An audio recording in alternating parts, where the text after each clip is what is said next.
What is a Monster Hunter? The simple answer is Monster Hunter is a game franchise created by Capcom to compete with their rising franchise, Resident Evil. And at first, it didn't really do that. It was a steady franchise that was able to pick up a lot of growth in Asia, but was unable to grab the market of the US, which led to good enough success, but not success that was able to catapult Capcom as much as they might have hoped. However, that's not exactly true for the entire franchise, but mainly just the early bits, as Monster Hunter World has exploded Monster Hunter's popularity by all metrics, as it wasn't even just a popular Monster Hunter game, but a popular game in general, as it is now Capcom's best-selling game, overtaking every single Resident Evil title, when those had for years sold significantly better than Monster Hunter internationally. So what is this new success that Monster Hunter World has captured? I honestly couldn't tell you, but that's why I'm prepared to go through every generation of Monster Hunter to figure that out, while also asking the question, what makes up a Monster Hunter game, and who exactly is the Monster Hunter in those games? And the best way to figure this out is to go back to the very beginning in 2004 with Monster Hunter.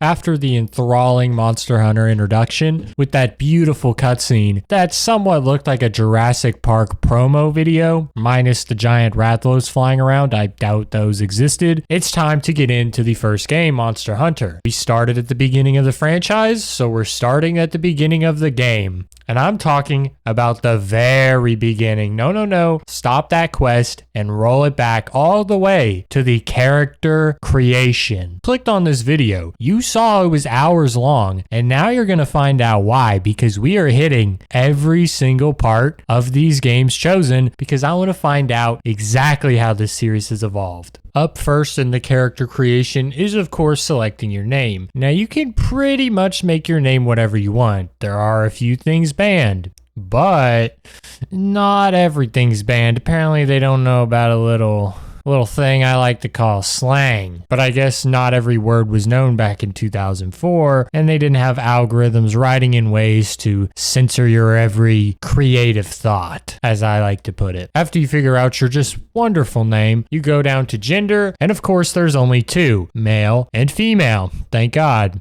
Now, the male guy kind of looks like a gay Uzbekistan stripper or some shit. I don't know. I don't really run with those circles. And then the female, kind of bad. Long ass socks, short everything else. We fuck with that. But after those two, you do get some options for your character creation. Now, it's 2004. So, big surprise, there's not a lot. This screen is the only one you're going to see. Name, gender, face, hairstyle, hair color, and voice. And face is pretty much the entire customization of your character. For each gender, there's 24 different face styles, which also includes the entire body to some degree, as it affects skin color, age, facial features, facial hair, and even gets some paint on people's face. I don't know, it's weird. But not every face type is the exact same between male and female. For instance, the male face with the white paint around it that kind of looks like Ghost from Modern Warfare has a female counterpart that just has glossed over white eyes but no face paint. So they're not the exact same, but some of them really are no different. For instance, Type 24 makes your character pretty pale with a goofy ass face, and the female model makes yourself pale with a goofy ass face. Obviously in female form though. And the hairstyles is essentially the same thing. It does have 10 different styles for each, with most of them looking different between each gender, so you can't put a mohawk on a girl, unfortunately. And under hairstyle, there's hair color, obviously, which you can do literally anything as long as you want to either sit here and change the RGB specifically so you can get that perfect color. Or you can just do like a normal person and select presets and go from there. And lastly, there is a voice, which is basically what your character is going to sound like. Your character is never going to speak, but you do grunts and,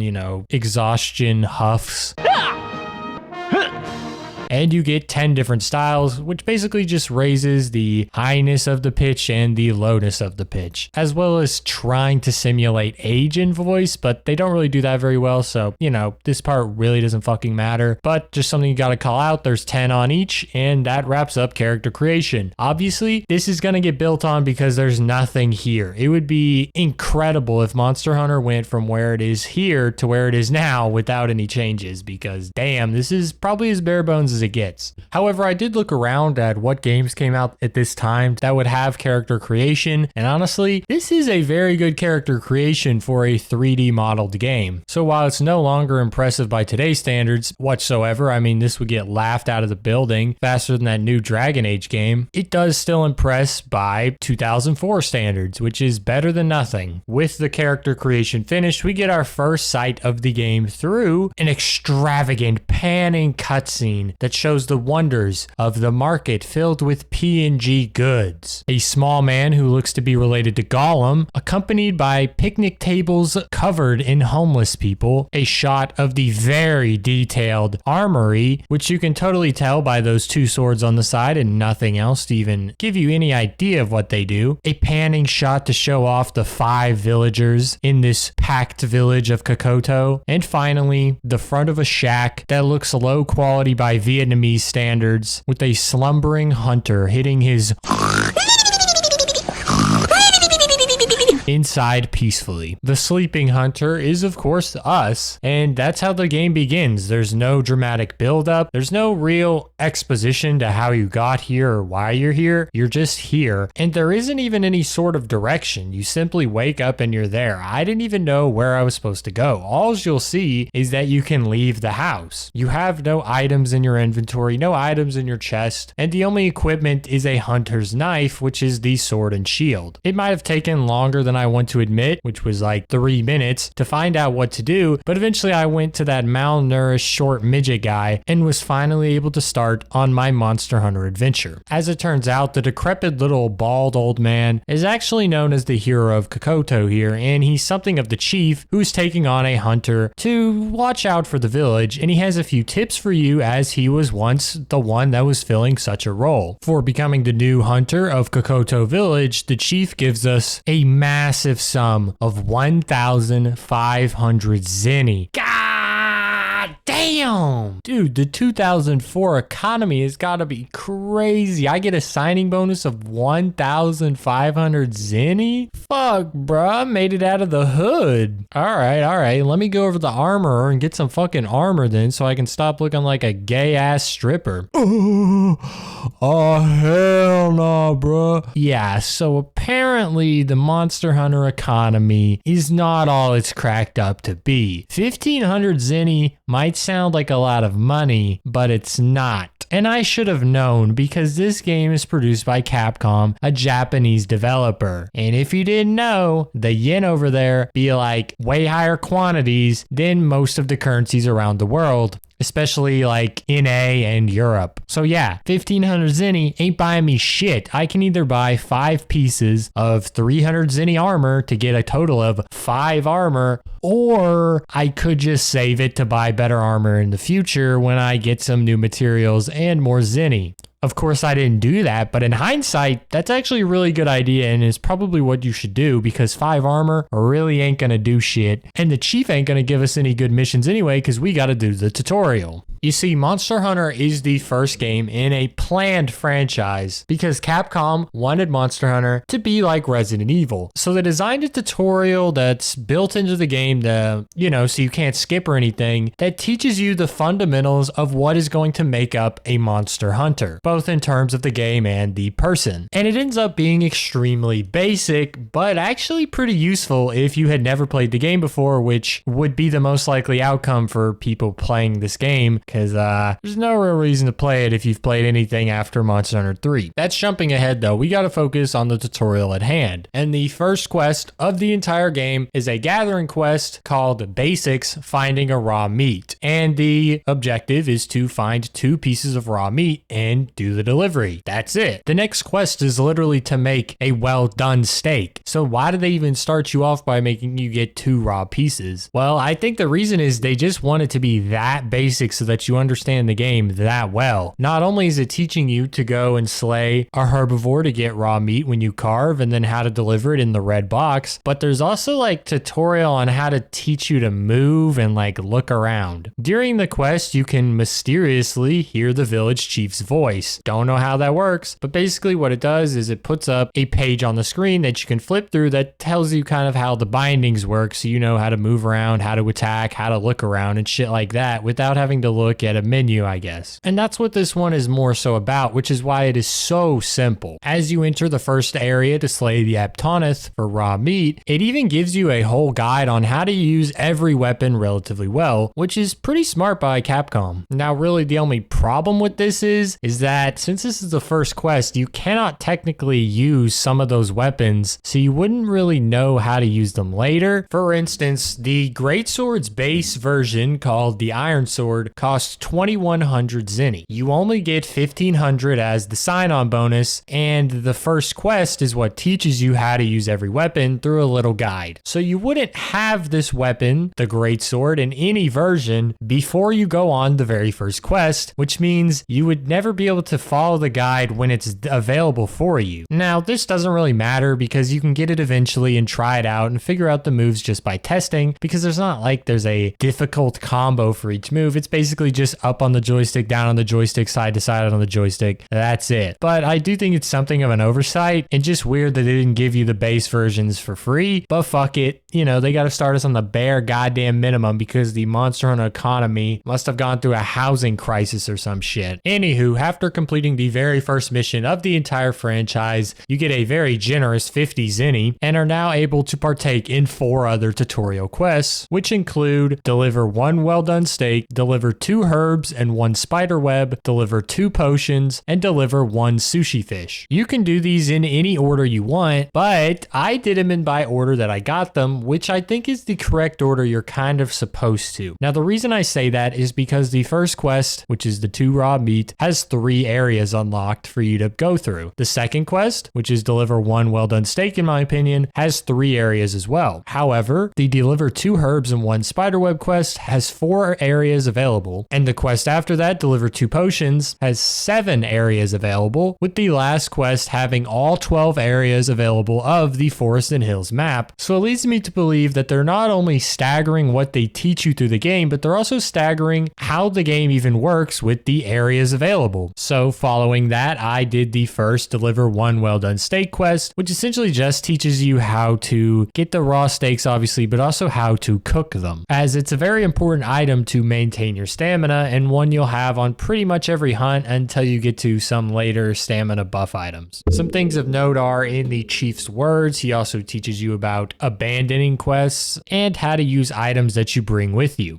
In this case, we used the portable spit to cook our raw steak into a well done steak. And I just gotta say, the timing to get a well done steak is kind of crazy. So the way it was explained in the game is that when the music stops playing, which is some goofy ass music that kind of has a lot of charm to it, it grows on you, trust me. When the music stops, the steak is supposed to be well done at that point. And you're supposed to hit the action button to pull it out and make sure it's chill. Otherwise, if you wait too long, it will be a burnt steak, which is bad. And if you do it too early, it'll be a rare steak, which isn't bad. But first off, you need the well done to do this quest. And, you know, if you want to be maximum efficiency, which you kind of need to be in this game, you want to make well done steaks only as they give you the most stamina for your buck. With that information, it's time for me to tell you that the well done steak timing is bullshit. Because when the music stops, and you hit the action button, you'll get a rare steak, even though they tell you you'll get a well done steak if you stop it after the music stops. Yeah, apparently I guess they think people have like a whole second of delay, because that's really what it is. The well done steak timing is like a whole goddamn second after the music stops, and you can tell that it's a well done steak by a slight color change. The steak will go from looking its normal like red shitty polygon color to having a more tan brown look to it.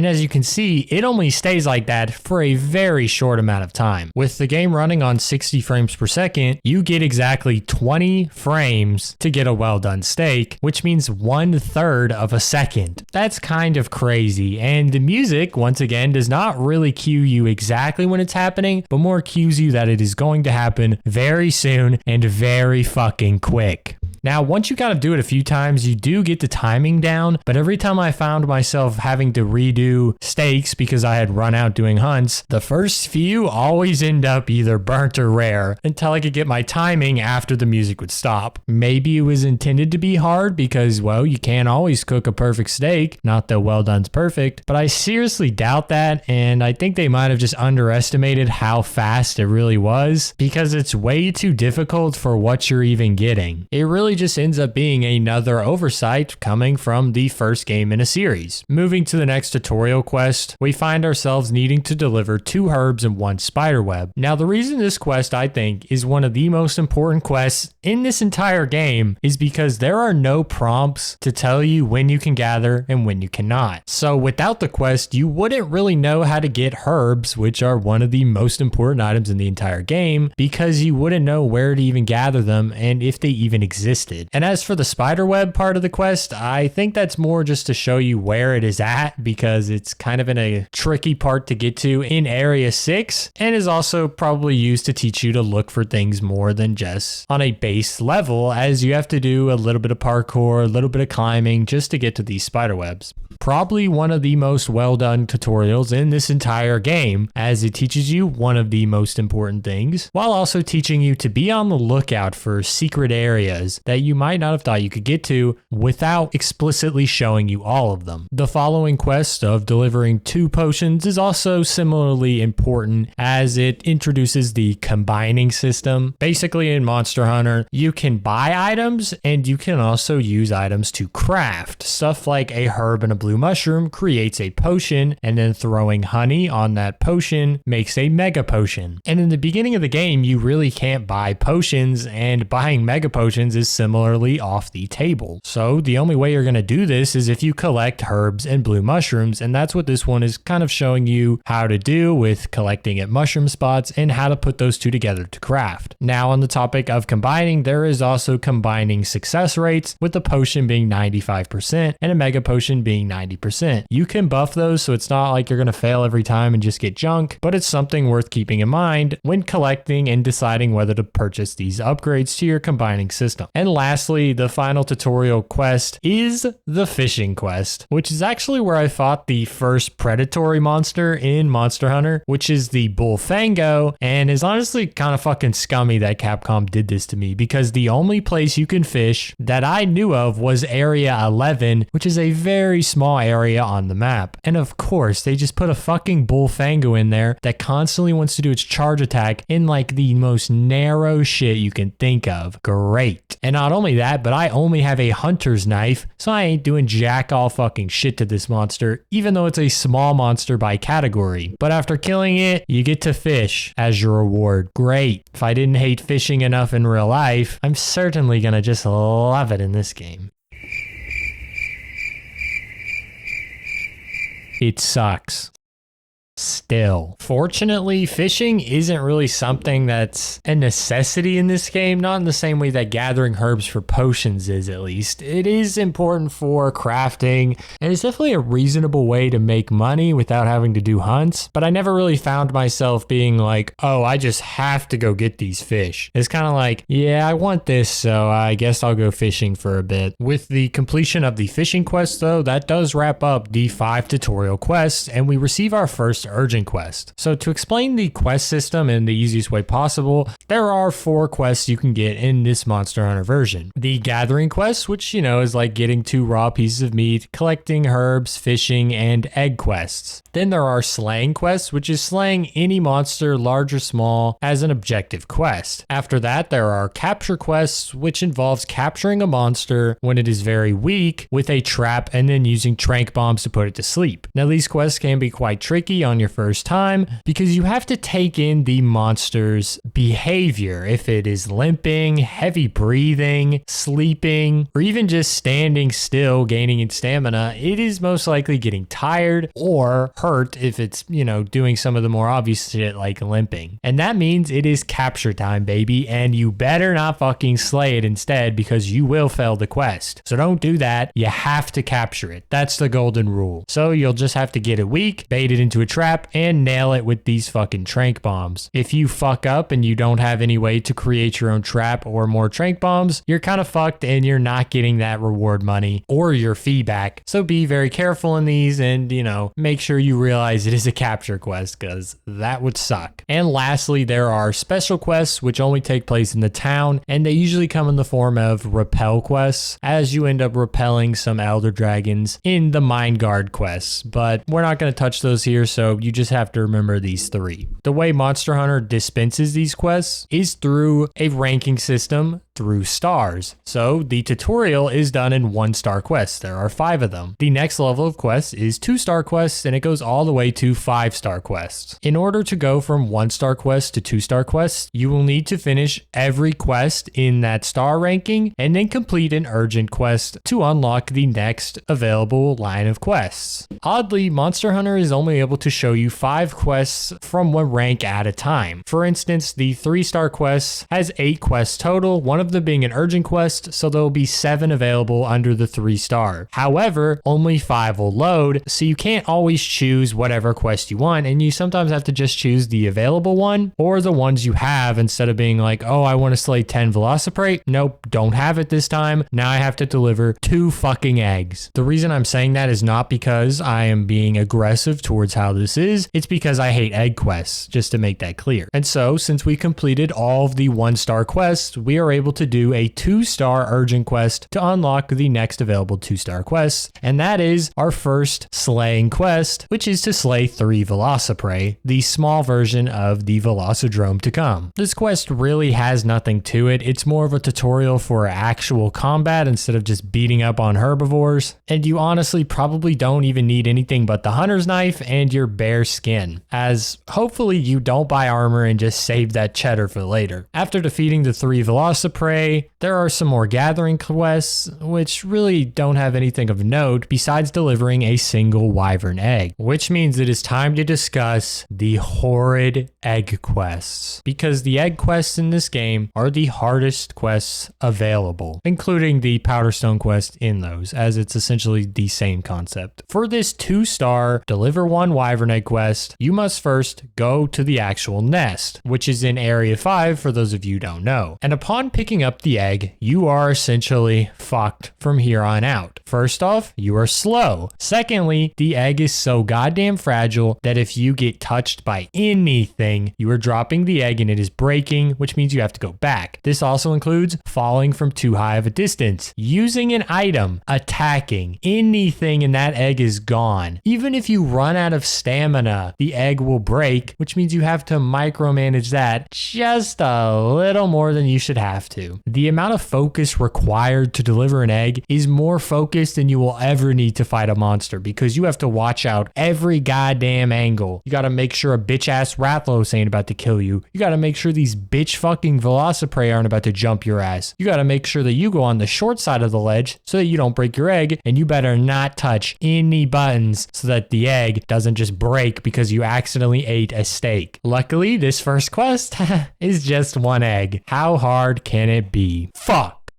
Nah, it's not the hardest one in the world, but we are just getting started. The 2-star quests aren't really much of anything. It's more of a tutorial for certain missions, like doing the egg quest and doing your first monster slaying, even if it is just the small ones. However, after completing all 5 of the 2-star quests, you are introduced to the first large monster hunt of the franchise, the Velocidrome. Now, the Velocidrome isn't a groundbreaking monster. It's no Rathalos that we've already seen up to this point. point, but it is an interesting monster that does present a unique challenge from the Rathalos. You see, the Velocidrome hunts in a pack. It doesn't just hunt alone, but hunts in a pack with other Velociprey, which it can even summon them from the depths of the forest if it really gets pinned enough. Because of a very basic combat system, fighting the Velocidrome and its lesser Velociprey does end up being a difficult fight, because getting hit usually leads to your Monster Hunter falling over and taking 30 millennia to get back up, making it a pretty painful experience to fight more than one monster, as it's pretty easy to get tagged by something when you can't see it coming for you. These are basically all of the disadvantages for fighting a Velocidrome. Now, the advantages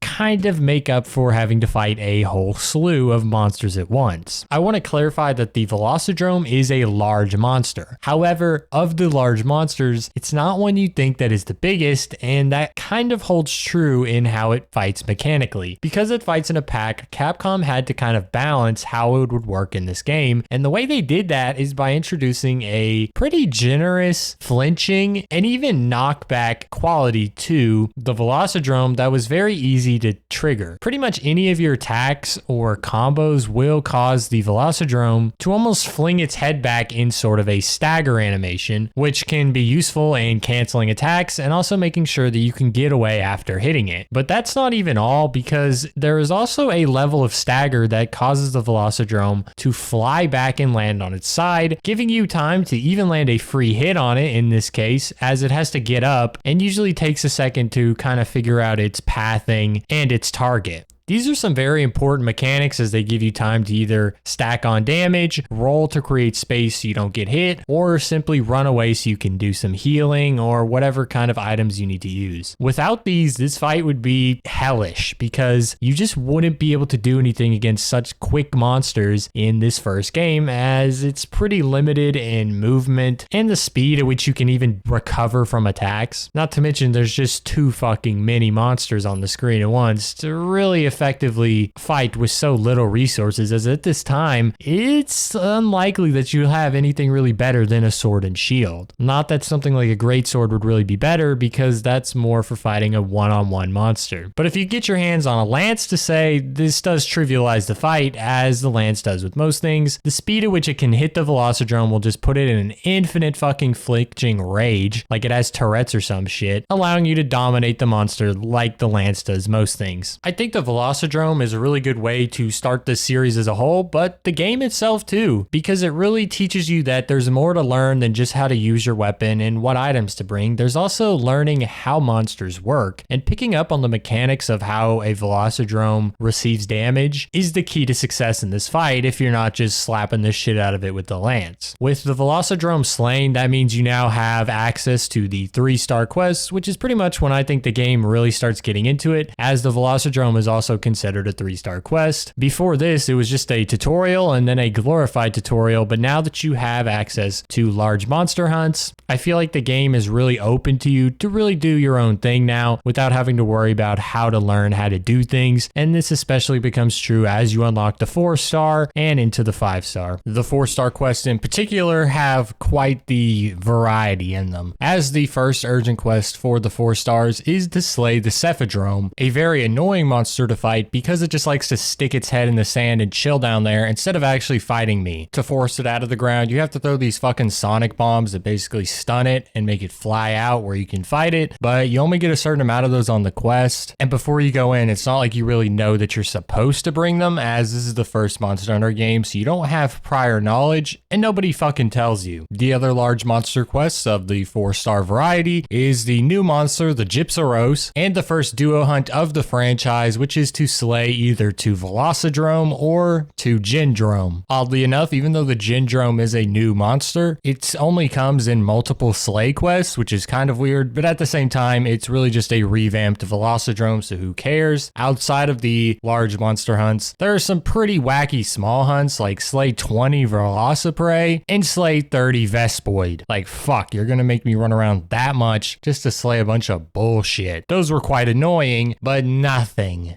nothing is worse than the last quest to be mentioned, which is the deliver 3 herbivore eggs in the desert zone. First off, fuck you. 3 eggs? You gotta be fucking kidding me. But that's not even where it ends, because this quest is horrible. So first off, the way the quest works is you have to go pick up the eggs that are in area 9. And that's not too bad. They're herbivore eggs, right? Surely you can just pick them up for free. Wrong. There's fucking Apsaros in there, and they will just ram you even though they're herbivores if you grab their egg. And even if you kill like all 3 or 4, more will just spawn. So it already fucking sucks, right? And surely that's it. Wrong. You see, because in area 2 and 7, there are Jin Prey, which are basically just Velociprey, so it's ass because they're so goddamn agile and those areas are so big, while also having roaming Cephalos around. Like, goddamn. And then the cherry on top is that you have to use cool potions the whole time because you're in the hot desert spots and you don't want to be dying while carrying the fucking egg because no shit, you drop it. And you know, there is some sort of strategy to this. You see, once you pick up the egg, the monsters spawn. But if you pick up the egg and then drop the egg, you can kill the monsters in area 7, like the Jin Prey. And you don't really need to kill the Cephalos, but they probably don't respawn. I don't know. I didn't test it. But that takes care of area 7 and you can grab the 3 eggs and go. But area 2 doesn't work like that because every time you pick up an egg, the area 2 monsters respawn no matter what, unlike 7, which just respawn once. And so the strategy is to go into 8, dodge all the Apsaros, grab the egg, dodge them all again, go into 7, should be clear, just hug the outside till you get into 2, and then end up near the bottom of 2 because then you can go into 6 when things start to get hairy. Once you have a bunch of Jin Prey on you and they're getting close, duck into area 6 so that they all respawn in area 2 in their old locations, and then when you come back out of 6, none of them should be near you and you can get to the exit. Now for me, this took a lot of trial and error, which isn't a bad thing, but it does take a lot of time. You know, you have to figure out who's respawning, how it works, and it's just like, fuck you. Like, just fuck you. It's for 3 eggs. You know, it's not like this has a big payoff of a cool monster hunt. No, you're just getting eggs. Actually pisses me off. One of, if not the worst quest in the game. I personally think it is, but there is a close runner-up that other people might say is worse. At this point, you either quit the game or you finish the quest and complete all 4-star quests, allowing you to move on to the 5-star quests, which kick off with the box monster, the Rathalos.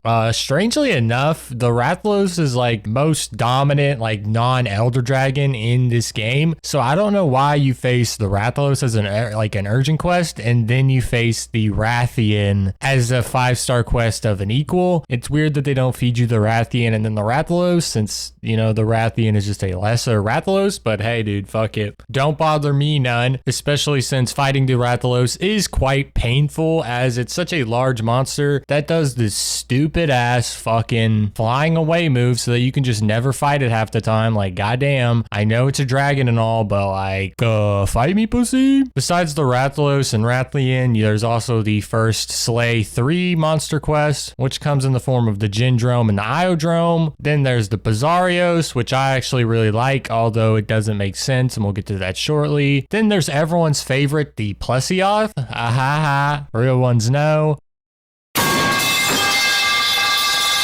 And finally, it all comes down to the end-game urgent quest, the Monoblus. And the Monoblus pretty much caps off the story. We'll get into that later, but it is essentially an ultra-rare Diablos that nobody else could slay before, and you slaying it pretty much cements your name as the village's hunter, who is now regarded with extreme honor by the village. However, interestingly, this isn't the last quest that you get, as once you complete all 8 quests and you get the urgent Monoblus quest, you unlock a few extra urgent quests that have these strange prerequisites to unlock. For instance, to fight the Kezu, you must first beat the Monoblus, like you have to for all of these quests, makes sense, but you also have to forge a piece of Vespoid armor. It's 2004. How are you supposed to know this shit? You know, I can just look up on the wiki now because Google's actually fleshed out, but in 2004, there's no way people were figuring this out, especially if you were under the age of like 15. And it's not like you just crack craft every armor in this game. No. You cannot do that. You cannot waste money on bullshit armor when you already have something that's like semi-good. And of course, it's for other armors too. Like you have to craft a piece of Monoblus armor. You have to forge a piece of Cephalus armor. You have to do this for every piece of armor to unlock it. It's kind of crazy. The only one you just get for free is deliver one powder stone, which people also contest to be the worst quest in the game. It is really bad because the whole time the powder stone is dealing damage to you and it's really far away, but you only have to do it once, so I wasn't trying to kill myself over it. And at least you don't have to work for it. You just kind of get that shit for free. But crafting Monoblus armor is like, damn, that's an investment justified to Diablos, which is to me a lesser Monoblus. It's cool though, you know, you're already this far, might as well do this shit. And once you complete all of those quests, you unlock the final quest called a Troublesome Pair, which is to slay a Rathalos and a Rathian, which of course is the first duo monster hunt quest that comes with two different monsters, as all the other like multi-monster hunts had the exact same monsters, like Slay 3 Gendrome, Slay 2 Velocidrome, Slay 3 Iodrome, you know, it was all the same one, but this one has two different monsters, I guess. Technically they're related, but they're different. And that is the quest. There's not a lot of them, but you will definitely be putting a lot of time into the game, either because you're dying or you need resources to complete the quest. The Monster Hunter adventure is a very punishing one, but it is something that builds on itself in a way that teaches you how to complete each quest as you go. And while you're not going to like every quest and you'll probably hate more than half of them, it does feel good to finally complete all of them, especially the extra ones, as they're kind of just cool one-off slay monsters. They might not add to the story, but fighting the Gravios and the Diablos and the Kezu certainly beat fighting your fucking Velocidrome archetype for the 30th time. I think that's enough of the quests though, as we've really gone through all that the game has to offer in the village. There is a whole other area in the town, but you can really only access that through community-made public servers that only work on the Japanese version.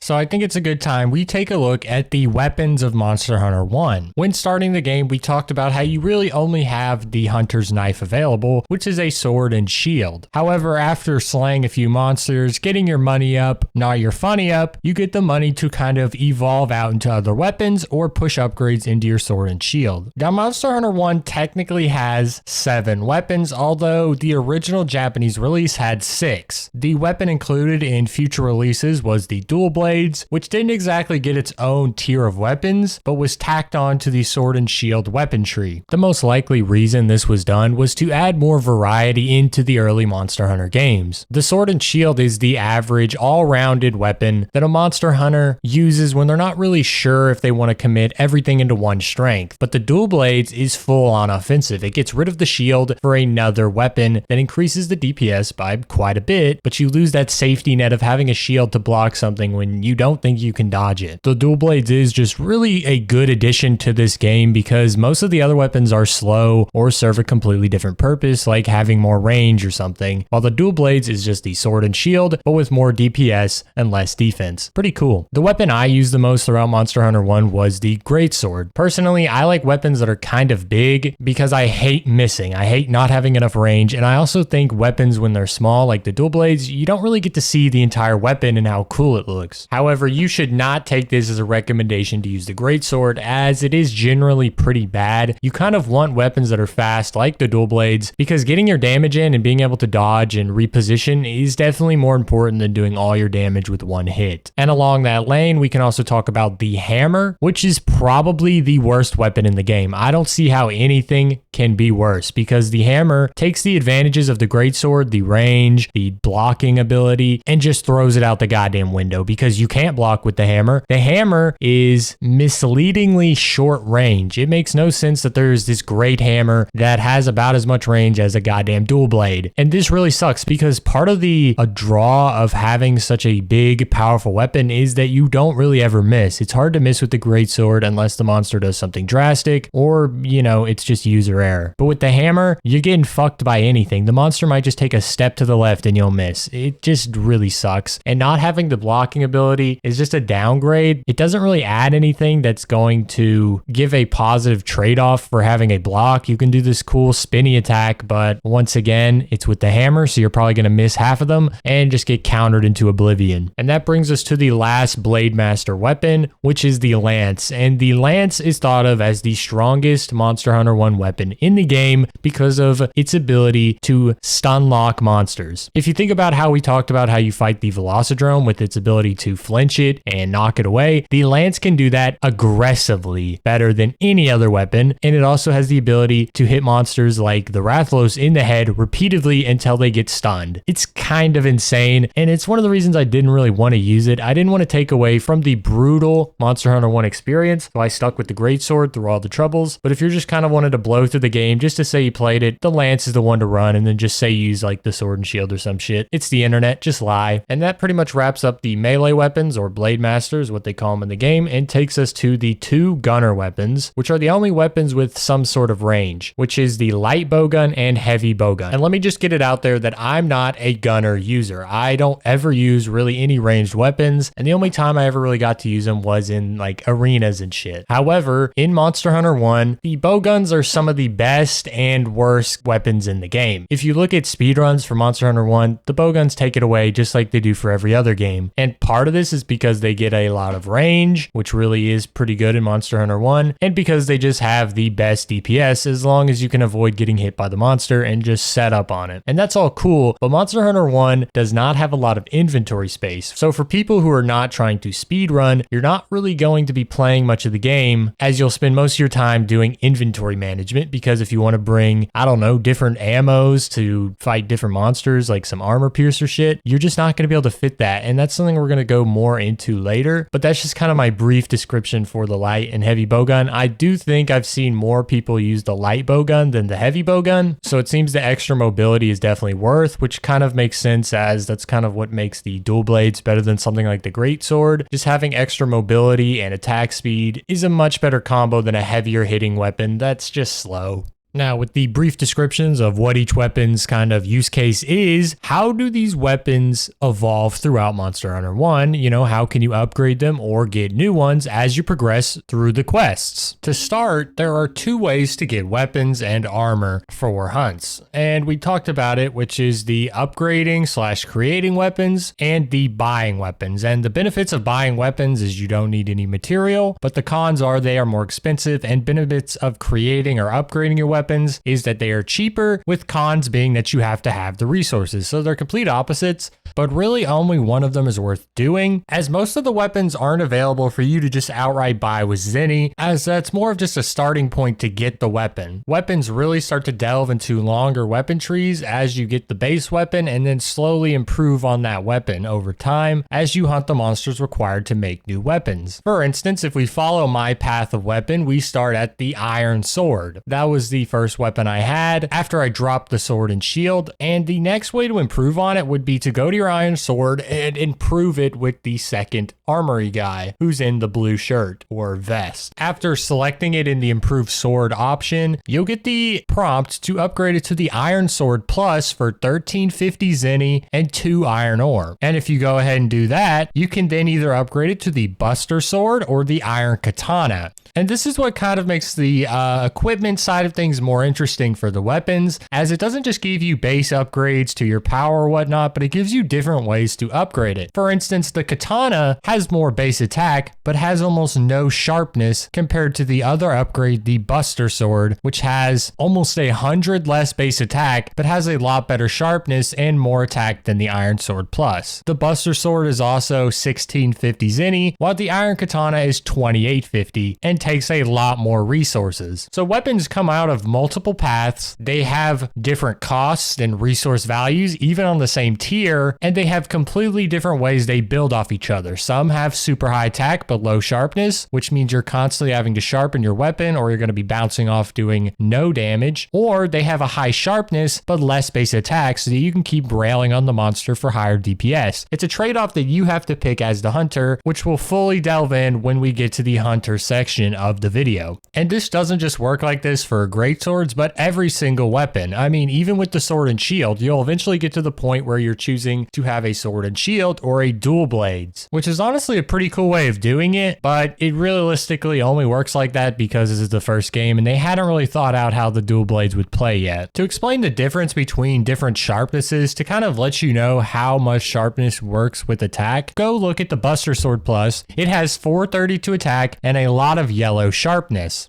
And when you go to upgrade it, you're prompted to upgrade it to the Buster Blade for 2850 Zinni, 25 iron ore, and 10 earth crystals. It's a pretty large upgrade, but when you go to see the upgrade value of it, you're only getting a boost from 432 attack to 480. So a little under 50 attack, but so much more in cost. And that's because, for one, you can see that the yellow part of the bar is way bigger, which means less sharpening, so you'll save money over time on whetstones. But there's also another very important part, and that is the green bar, because the green bar is the highest color rarity for sharpness in this game. The reason having the max amount of sharpness is important is because at yellow, sharpness is at its base multiplier, which is 1. If you dip down into orange or red, you're going below the damage multiplier, coming out with less damage, with orange being a 0.75 damage multiplier and red being a 0.50, as you can see on the table. Now, what makes green so good is that it is a positive damage multiplier of 1.125. So when your sharpness is at green, you will be doing 1.125 times what your base damage is. So while the Buster Blade's base damage is only 480, it will go to 550 when it is on green sharpness, and then even when it reaches yellow, it will stay at 480 the whole time. However, that's not all that goes into picking a weapon, as there is one more thing that separates raw weapons from what is elemental or a status effect weapon. Similarly, how we were just talking about the Buster Swords and the sharpnesses, those weapons are raw damage weapons, and they didn't have any sort of element paths for us to talk about. But the Greatsword does have other elemental weapons that go into deciding which one to use. And in Monster Hunter 1, there are a lot of decisions, as there are 4 elements your weapon can go under and 3 status effects it can also use. And the 4 elements are fire, water, thunder, and dragon, and the 3 status effects are paralysis, poison, and sleep. Essentially, the way these work is each monster has resistances that tell you how good an element or status effect is going to be. For instance, we can take a look at using the Red Wing Greatsword versus the Kezu. The Red Wing Greatsword is a 624 attack greatsword with fire elemental, a little bit of green sharpness with a lot of yellow sharpness. A pretty strong weapon, and one that I use to good effect. And against the Kezu, it would be pretty powerful, and we even have some numbers for how much element really matters. Since the Kezu uses thunder, it does have a 0 elemental weakness damage for thunder, so you'll do nothing more than that. If you use water, you'll get 5 on each part. If you use ice, you get 5 on each part, although ice is not in Monster Hunter 1. And if you use dragon, you'll do 5 on each part. But if you use fire, you can do 30 elemental damage to its head, 25 on its neck, 25 on the torso, 20 on the wing, 15 on the leg, and 20 on the tail.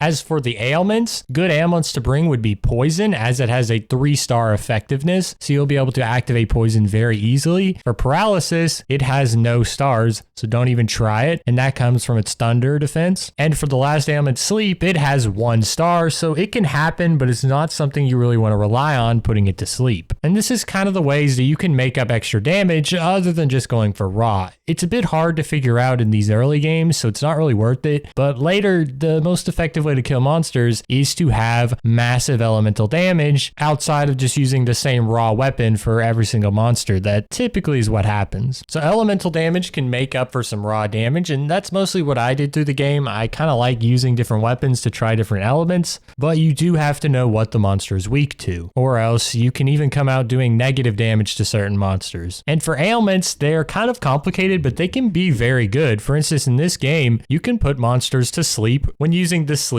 ailment, and that's obviously really powerful because then you're just getting free damage. And outside of sleep, poison is also just really good as it slows down the monster, does damage over time, and causes the monster to become tired sooner than it would normally. There's not exactly one element or one ailment that's going to propel you to just dunking on all the monsters, as they're all rather situational. And having situational weapons is not the best for Monster Hunter 1, so you most likely should just stick to raw damage unless you really know what to go for that's going to make the money you spend on it worth it. Now, for me personally, I didn't really go for anything based on numbers. I just kind of went by look, and that's why I ended up using the Red Wing, but there is some stuff to discuss later. But first, we got to talk about the other part of the equipment that's not weapons, it's the armor. Now, armor works essentially the same way. You can buy it and you can make it, and it's the exact same thing. However, armor is obviously different than weapons in what it provides. Lucky for us, armor in Monster Hunter 1 is super fucking straightforward. You have defense numbers and you have resistance numbers. And obviously, defense numbers account for the raw damage that can be done to you by a monster. So say you slayed the Cephalus and you want to make armor out of it, you can get 11 defense, but you'll get -3 fire resistance, -5 fire resistance, 0 water resistance, and 1 dragon resistance. So it's a high raw defense, but pretty bad resistances. So if you ended up fighting a Genodrome or a Rathalos, you might have a bad time because it has a bad fire resistance and thunder resistance stat, even if the raw is pretty fine. You know, every time you get hit by the fireball or bit, unfortunate.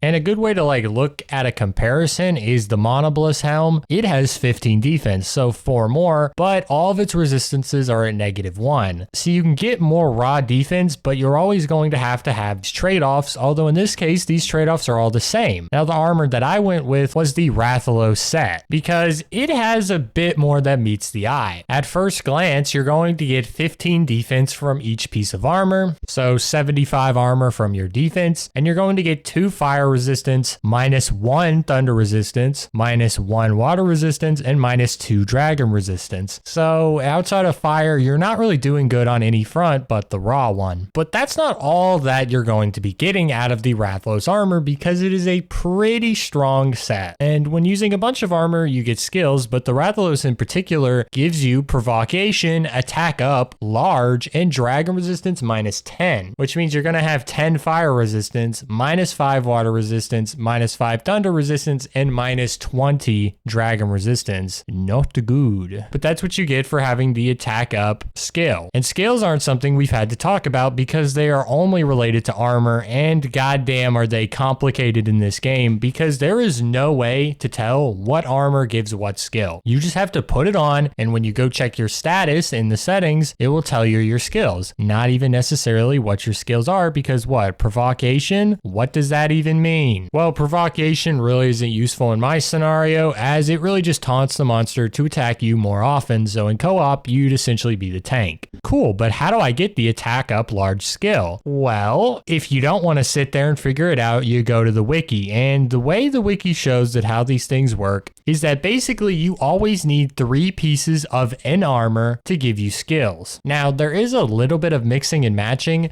but usually it doesn't matter as long as you use 3 pieces of an armor. Now, it depends on the armor, so we better look at the Rathalos example. To get provocation and attack up large from the Rathalos gear, you must wear a Rathalos cap, a Rathalos vest, Rathalos guards, and Rathalos leggings, and your waist armor can be literally anything else.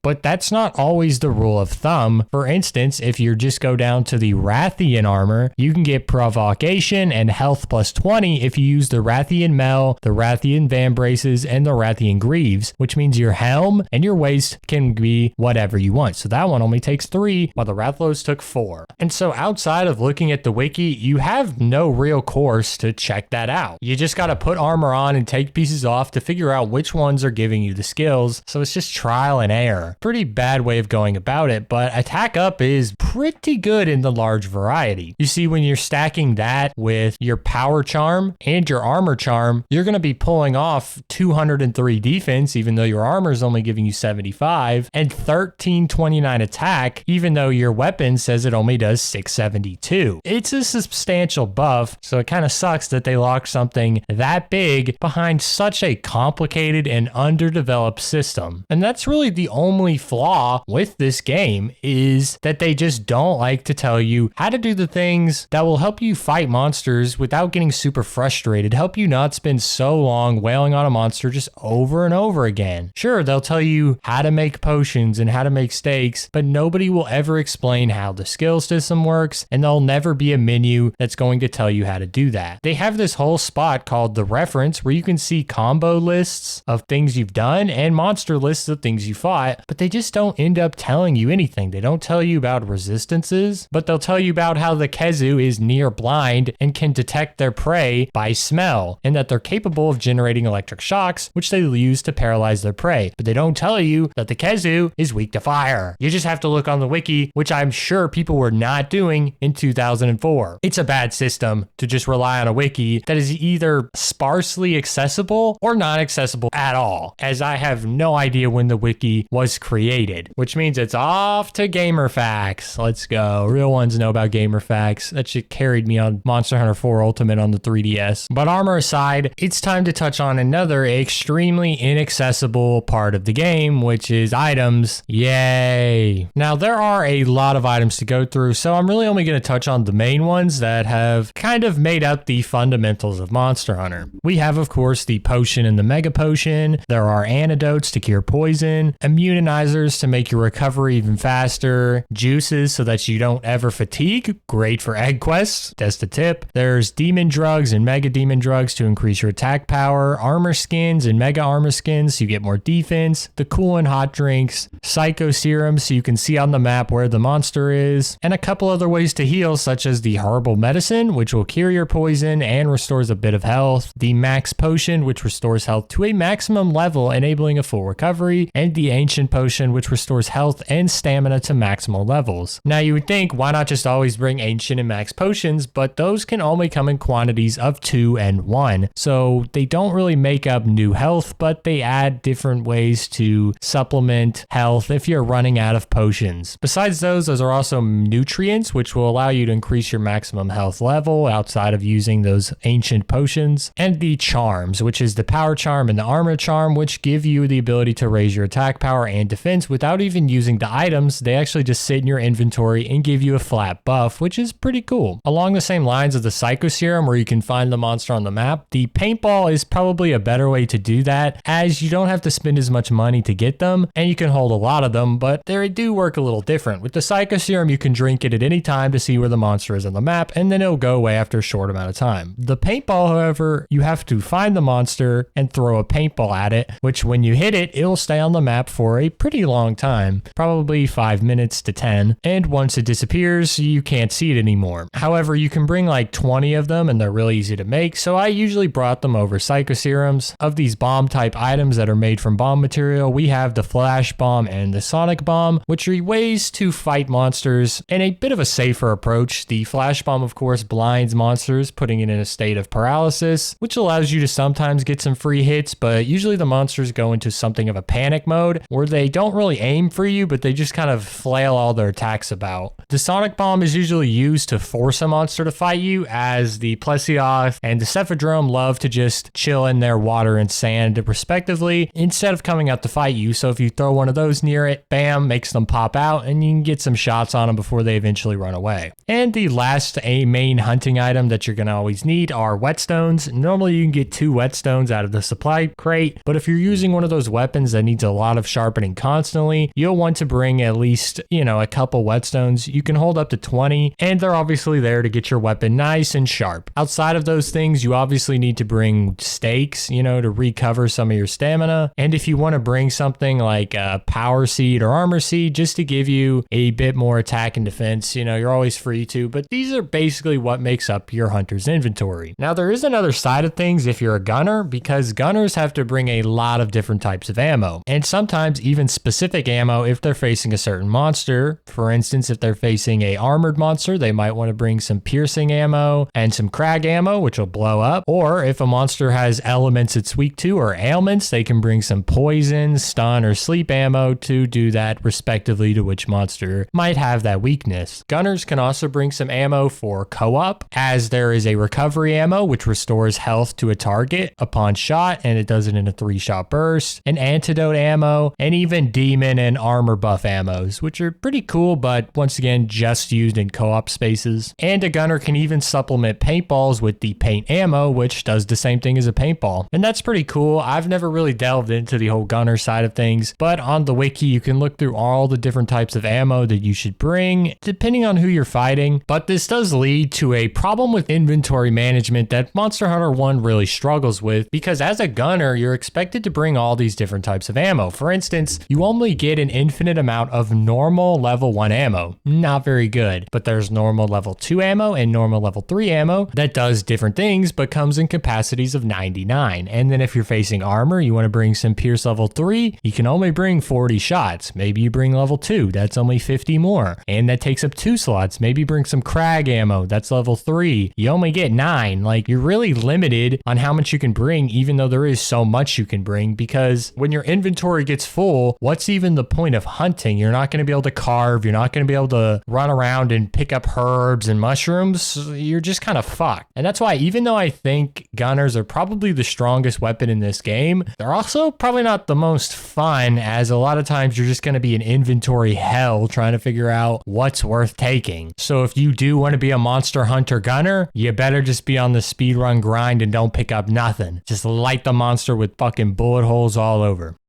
Monster Hunter 1 is a gauntlet of jank, unexplained game mechanics, and a damning grind. From the very beginning, nothing is explained. You just have to find your way around the village until you talk to the right person to even start the game. The complete lack of an intrinsic trait to guide you through pretty much anything the game has to offer really is a problem that it's hard to oversee. I mean, you have no idea how elemental works, you have no idea how ailment works, and outside of your weapon bouncing off the monster, you really have no idea how the sharpness works. I mean, green is good, but how much better is it than yellow? And how much worse is orange and red? Not in the game. It's a really big issue because it's not just like how you don't really know how much defense is worth. You know, if I have 200 defense, what does that mean? How much is the monster doing? How does defense stop that compared to resistance? That's not something that really needs to be explained because bigger is better. But with weapons, raw damage isn't always bigger is better if you have something elemental that completely counters a monster's resistances. But there is a big however in this, because the first game of the entire franchise has all of these systems. They're not greatly established in what they actually do, and generally they're not applied very well because there's not a lot of reason to use it with the staunch economy. But Capcom presented it in its very first game, and well, spoilers, we see a lot of it return in even the most recent titles. So while Monster Hunter 1 is kind of flawed in its entire design around these intricate systems, it still has these systems that have become the very fundamental base of the entire franchise. And I'm talking with everything, with all of the items, with all of the skills, with all the weapons and armor systems. It's pretty much all here. In a way, that's all the first game of Monster Hunter was supposed to be. Capcom wanted to create another large franchise that they could run in tandem with Resident Evil. And thankfully,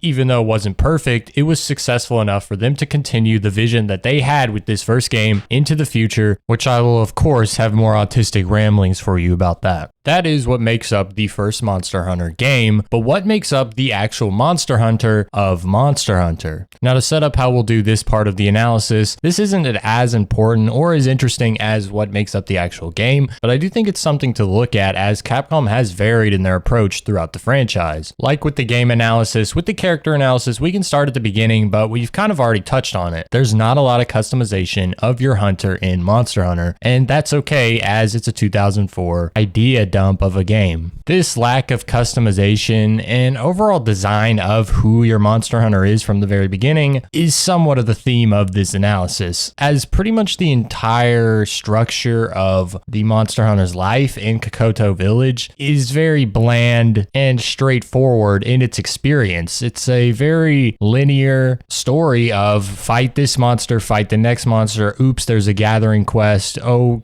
fight another monster. It's the same cycle. cycle, and we saw that in how we explained the quests. The 1 and 2 star quests are both mainly tutorial. The first are 100% tutorial. The second is kind of a continuation of a tutorial. It's not throwing you out on the deep end, but kind of giving you a little layup just so you can get the hang of things without being directly told every 5 seconds what to do. And in the 3-star quests, it's kind of when we're out there. We take on our first large monster, and the chief really doesn't have much more to teach us. It's on us to make something of our career. In the life cycle, I suppose the 1-star quests would be like your early teenage and before years, and as you get into the 2-star quests, it's college. You're on your own, but you're still bound by something that you feel required to partake in. And after completing that 2-star quest, you're free. You can do whatever you want. If you want to go smoke meth behind the fucking McDonald's bathroom, fuck it. But most likely you'll get a job, maybe have a family, some shit like that, which in Monster Hunter terms 100% means slaying the monster. That was a fucking incredibly retarded analogy. Anyway, the quests are very linear, as we spoke about, but the actual story is not linear, but somewhat non-existent, because each villager does have something to offer. Some of them, like the lady with the bowl of fruit or whatever on her head, the PNG, she just kind of offers tips of what to do during hunts, and it's kind of useless because it's not like she teaches us about all the things we don't know. It's more or less the vague stuff. The real people that you talk to are either your rival, who really doesn't have a story but is more just like a lesser Pokemon rival. I mean, really doesn't do much. It's not like you ever fight him. We don't throw out our monsters in battle, but he is there. And then there is the legendary gunner, who is probably the second most interesting character, second to obviously the chief, who gives us the quests because he typically has the most to say. And then there's also like this group of people that are kind of the town gossipers, but they mostly interact with the legendary gunner story, which is probably the only reason the story isn't completely linear. Now, as mentioned, the chief is the most important part of the Monster Hunter 1 story, because on first arrival, he's who you got to talk to. He is the one that's going to set you up to be a monster hunter. And on first greeting, he somewhat sums up not only what you're going to do as a monster hunter, but what he's going to be able to do for you. And that is teach you what he knows from hunting monsters in his own prime, as he's now a disheveled dwarf of a man. After completing quest after quest from him, usually the urgent quests are what trigger the chief to have substantial dialogue. A lot of it is just yap, yap, yap. Oh, this quest. Oh, this is scary. But upon completing urgent quests, he kind of opens up about how he feels about you as the hunter. There's not a cutscene or anything. It is just straight dialogue. So it's pretty obvious to put these two together. As the chief never really says anything conflicting, he is flabbergasted when you defeat the wyvern, which matches up with at the beginning how he was hopeful you could be the new hunter of Kokoto that the chief was at his time. He is also even encouraging in his text, saying, looks like you're getting closer to being a true first-rate hunter. And he follows up by giving you a gift to show his satisfaction with your progress by giving you the sword he wants to use to face the single-horned wyvern Monoblus. Upon collecting the sword from behind the house, like King Arthur, he admits that you've certainly become a first-rate hunter and that there isn't much left for me to teach you. And it's at this point that he just becomes the quest giver. I'm sure he still manages the village as the chief, but he's no longer your senior in hunting. You're now basically the chief hunter of Kokoto Village, which really only leaves one more goal, which even the chief, who is renowned as the hero of Kokoto, failed many years ago, which was slaying the Monoblus. If it seems like we kind of fast forwarded through the story, it's because we kind of did, but also because there's nothing really of note before this point. We've already spoken on the tutorial and what the chief offers there, and that's really all he does early game. He sets you up to become the hunter you become, and he accepts that you have become that hunter, which really just leaves one more thing, the slaying of the Monoblus. That's really the entire story. I wouldn't even really say that this is like a threat to the village. I mean, it's a monster, so it's always a potential threat, but if the chief failed to slay it, and then the chief is like old now, and you probably come like, I don't know, 30 years later, it's obviously not really a threat. So there's no like buildup of conflict and a level of urgency in this, besides it being in name an urgent quest. Upon slaying the monoblus, what else are you gonna do? I guess you could just stop playing the game. That'd probably be better for you. But we're getting off track. After slaying the monoblus, the chief has a bit more dialogue, and that's really it. And in this dialogue, he simply explains how he is astounded by your amazing skill.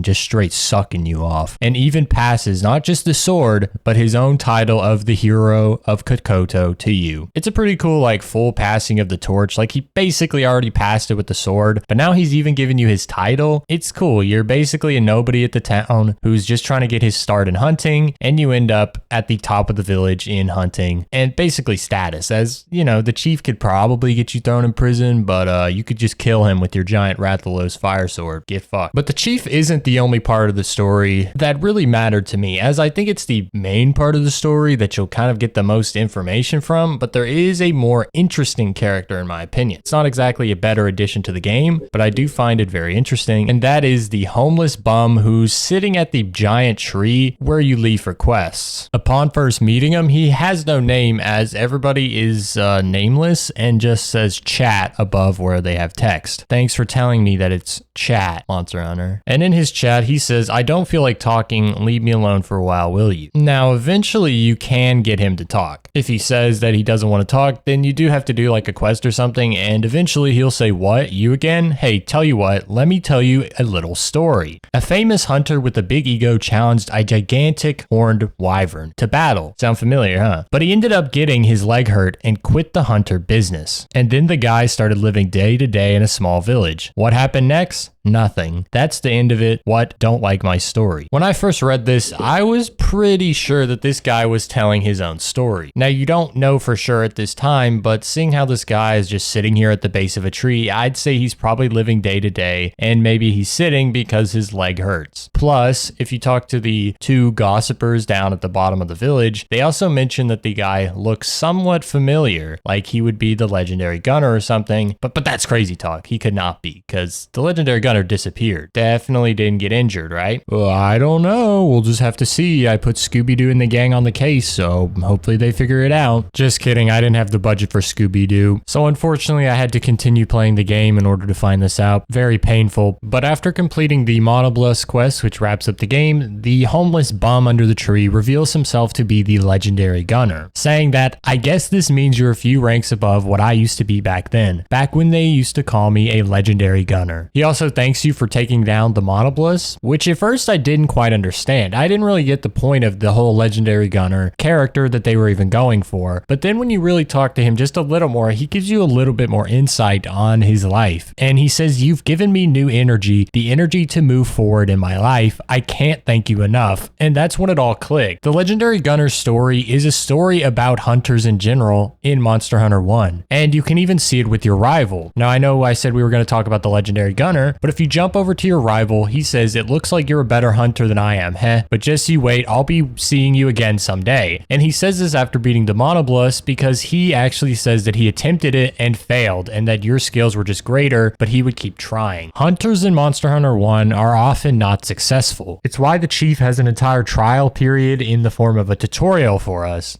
And I guess in a sense, some players that play Monster Hunter 1 are also not successful. Perhaps they quit early on because it wasn't for them, or perhaps they quit because they did the 3 herbivore egg mission in the desert and decided that life itself wasn't worth living anymore. Either way, it's what the chief prepares us for. It's why he goes into such detail on how to play the game. Preparation is a necessary skill in this game. You need to know what you need to bring in your hunter's item pouch.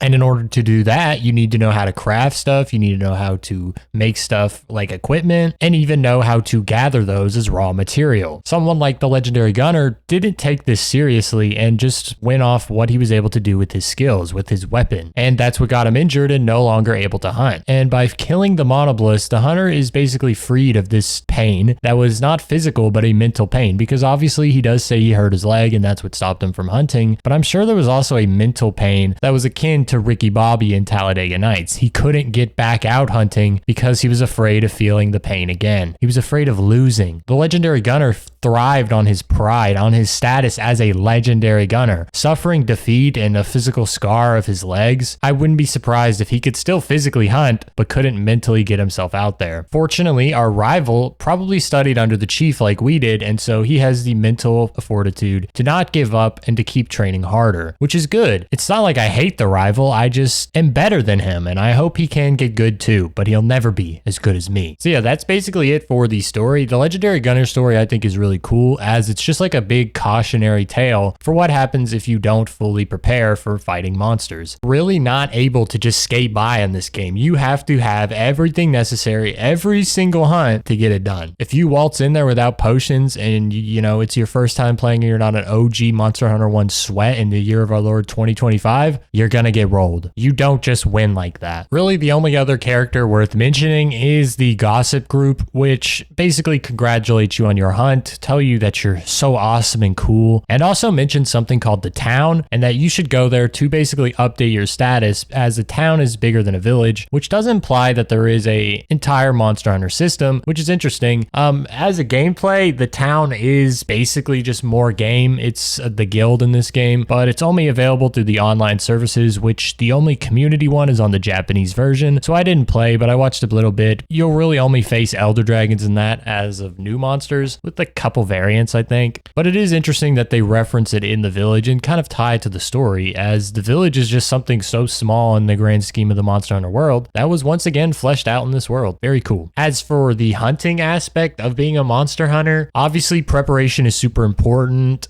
Farming for equipment is another big thing. This is a grindy game, and to get some of the equipment, you'll need like 15 iron. Well, that's easy. You can just go farm it. But then let's say you want to upgrade the hero's blade to the master blade, you'll need like a whole ass monobless heart, which is a pretty rare drop. So sometimes you don't just have to farm the actual world of its resources for like herbs and shit, but you'll have to farm monsters too, which is quite painful because fighting monsters in this game is generally pretty hard. We kind of talked about how each weapon worked, advantages and disadvantages were, but all in all, there's just a lot of lag on every weapon. For instance, the lance is probably the best blade master weapon in the game and probably the best all-around weapon in the game that really anyone can get used to. But on first pickup, I suck with it. I mean, I referenced it earlier in the video if you were paying attention to the visual side, but I can't really do what people do on YouTube. Like, I had to go find the professionals playing with the lance and just forever stun locking a monster's head. I can't do that because the game mechanics are so simple that there's a level of mastery to actually master simple mechanics. It's so weird. You only can really go with the lance straight and up, and so you have to judge based on where the monster's head is, where to go up and straight, and then you also have to judge how far the lunge is, because the lance will do like a triple lance lunge, and so you want to hit all three to get like the stun the quickest possible, and it takes a bit of a challenge to be really good with it, but that's just kind of how the game works. There's not a lot that you can do to get an edge besides just being great with your weapon, knowing how long the reach is, knowing when you can dash back, and knowing the full mechanics of your weapon. Like the lance, I didn't even know you couldn't roll with it. You can only really backstep from what I know. You have to put it away to roll. That's not something I was used to when using the greatsword. So hunting's pretty hard, which is why usually you want to just have the right preparation. And when I say preparation, the things I usually took care of bringing was a potion, mega potion, antidote, stuff like that. Antidote was really just if I knew the monster had poison or not. Also want to bring stakes because you need to be able to keep your stamina as max as possible, because being able to evade and sprint, so important. I always try to keep some sort of pickaxe. You can get mega pickaxes later, but usually in early game you just have iron ones because, you know, those resources are good, and when you get some high tier ones, they sell for a lot. And as you work even farther in the game, you want to get your power charm and armor charm because it's just free damage and free defense. Paintballs were always pretty necessary to me because I hate having to just randomly go through areas to find the monster. I just need to know where that bitch is so I can go get him. And especially if you fight something like the Rathalos, impossible to track that bitch without a paintball. And I guess the last mainstay item is flash bombs or sonic bombs. Sonic bombs are necessary if you want to fight like a Plesioth or Cephalus, something like that that tries to hide from you. And flash flash bombs are kind of the cheese strat of the game. I wouldn't say they carry you if you have low level equipment, but if you have maybe average equipment for what you're doing and you might be a little underleveled in certain parts of your armor or weapon, then I think they can help you go to the next level. As just bringing like 5 of them and bomb material and a flash bug so you can make more will allow you to stun the monster a lot. And once you get the monster pretty low health, it's usually not that hard to kill it or trap it. So really you just need like enough flash bombs to spam in the beginning to get the monster low so that you can start flinching it more often and it has to rest more often, shit like that. Because flash bombs are pretty good at that. As I mentioned, they don't always stop the monster from doing shit. Usually the monster will just kind of attack in an area. For instance, like the Rathalos, when you blind that bitch, it kind of does its tail swipe, it does its like head swipes, but it doesn't usually aim fireballs at you because it can't see you. And like speaking of the Rathalos, I think that's like a flash bomb necessity because the Rathalos is so hard hitting. It's always trying to leave, so you can't even do damage on it, and so much of it just makes you flinch. Like every time it flaps its wings, your dude's just like,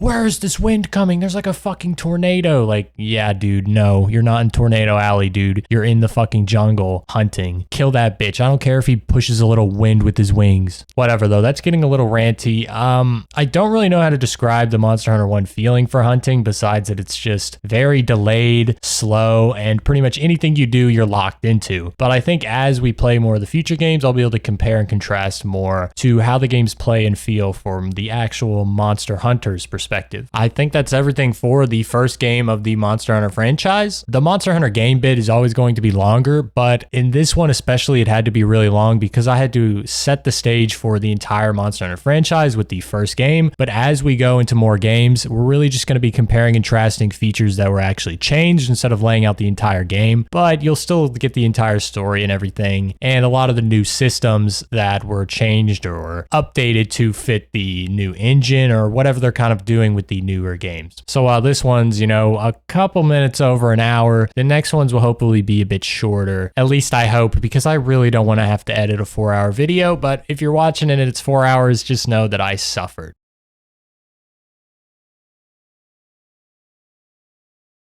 In 2006, Monster Hunter DOS released just 2 years after the inception of the franchise. Well, technically within 2 years, as DOS released in February and the original Monster Hunter released in March. Monster Hunter DOS was only released in Japan, and the game's content was chopped up and put into Monster Hunter Freedom 2 for the PlayStation Portable, as Capcom pushed it internationally. The reason I chose the Monster Hunter 2 DOS version, even though it was in Japanese, was because I thought it would be best to compare the original PS2 game versus the PS2 sequel game. It would be kind of complicated to compare a PS2 release to a PlayStation Portable release, as there'd be obvious gameplay changes. So I think this is the best system at this time, and luckily there is a great English patch for the Japanese version of Monster Hunter DOS. So shout out BreakArts, who are the creator of this English patch, and it'll be down in the description for anybody who wants to hop on yourself, as I honestly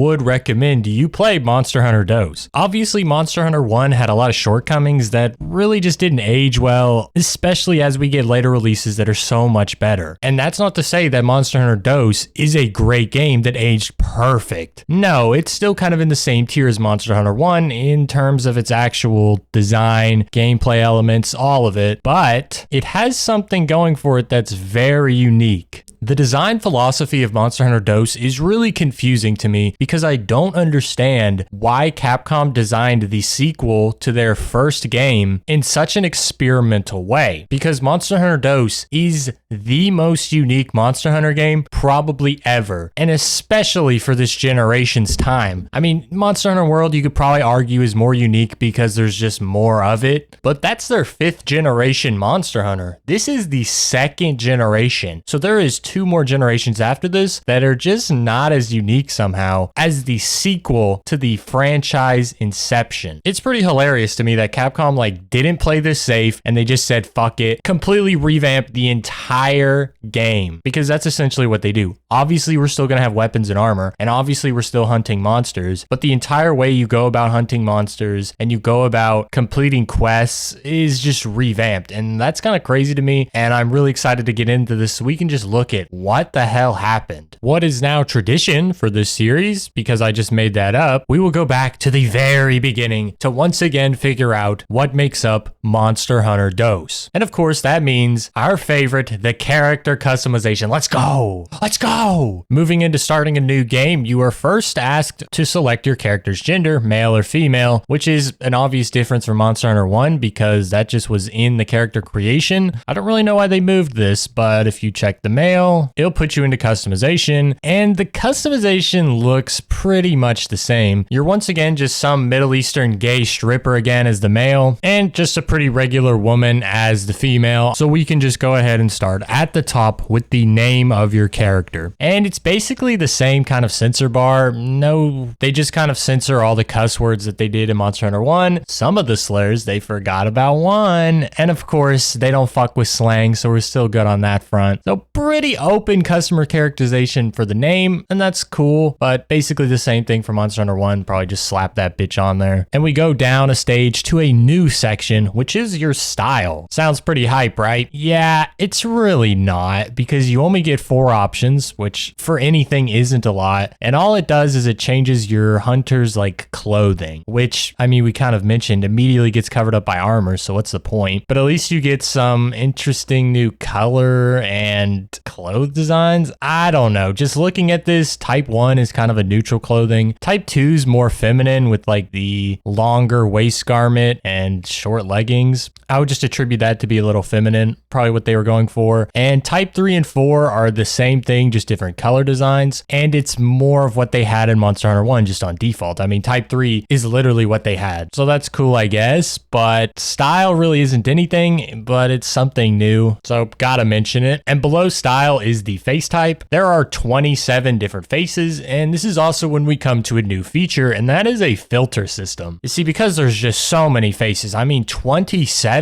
on each gender, dog. How are you ever going to go through that? They've set it up so you can go through, let's say, skin color, and if you go to the right, it'll say white. And white has 7 options. That's what's in brackets. And so if you click through at the top now, it'll go through all the skins that they classify as white. Besides skin, there's also age, which ranges from young, mid-aged, and lastly, there is a feature section that is basically for cosmetic changes, I guess, which is like paint on you, which there's 4 people with paint, and a beard, which there's 10 of them, and that one's pretty cool. And by beard, they literally just mean any sort of facial hair. I mean, number 24 has a fucking French gay mustache, the same thing. And of course, you can use these filters all together, but sometimes they just won't give you a match. For instance, if you use white, young, and beard, it'll say no options match set conditions. Please reconfigure conditions. So yeah, that's pretty much all there is to the faces that's new. Some of the faces that are returning are also just like the same thing from Monster Hunter 1. We have that classic ghost looking guy from Monster Hunter 1. The old guy has his eye cut, now has a scar. So not a whole lot going on in the face customization. And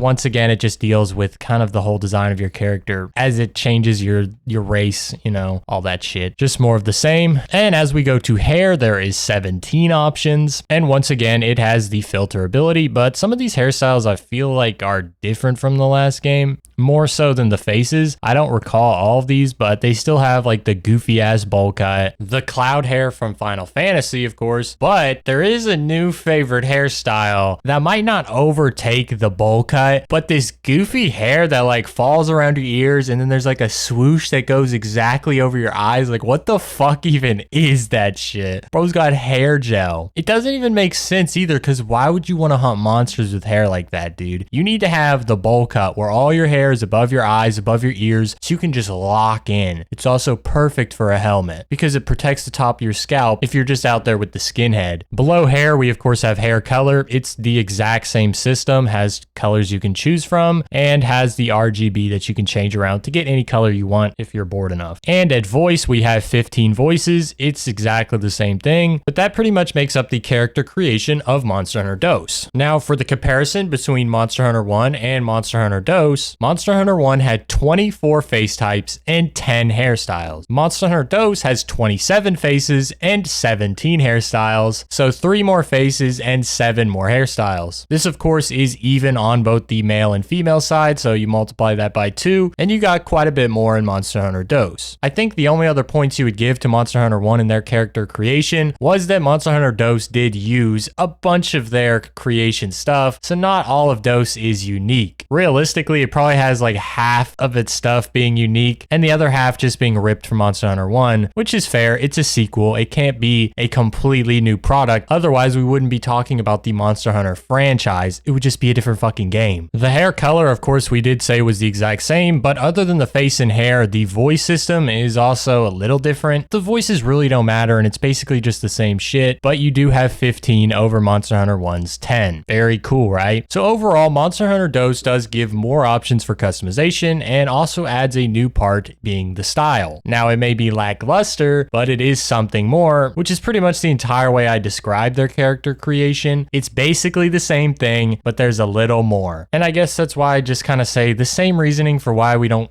shit on Monster Hunter 1's character creation. This is only 2006. Nothing's really changed from 2004 in terms of big games with 3D character creation systems as frequently as it does in, the era we're in now of gaming where 3D games are pretty much mainstream and a character creation is the biggest part in some of these RPG games as developers really design games around having every player feel included. Capcom was probably, more interested in designing their monsters to look cool rather than giving us systems to make our Monster Hunters look cool when we're just throwing armor on anyway. I'd much rather have cooler armor than a cool looking character. Who cares? And that means it is time to start the real Monster Hunter DOS experience. Upon completing your customization, you're greeted by a second animated cutscene. Whereas Monster Hunter 1 just had that goofy ass panning over its shitty fucking village, Monster Hunter DOS really sets the tone for what it's going after in its village by having a whole animated cutscene of you going through the village, seeing a bunch of recurring characters, and eventually ending up at the Chief Jumbo. I actually really appreciate this part for Monster Hunter DOS. Monster Hunter DOS does something special with its village, and we'll see a lot of how that works later, but just in this moment you can see that Capcom is really putting on a focus of making your village something more than what it was. The village of Monster Hunter 1 was just a place where we knew we could hunt monsters. You just talk to the chief, hunt the monster. You need something, check the market. Maybe you need something a little more special, check the,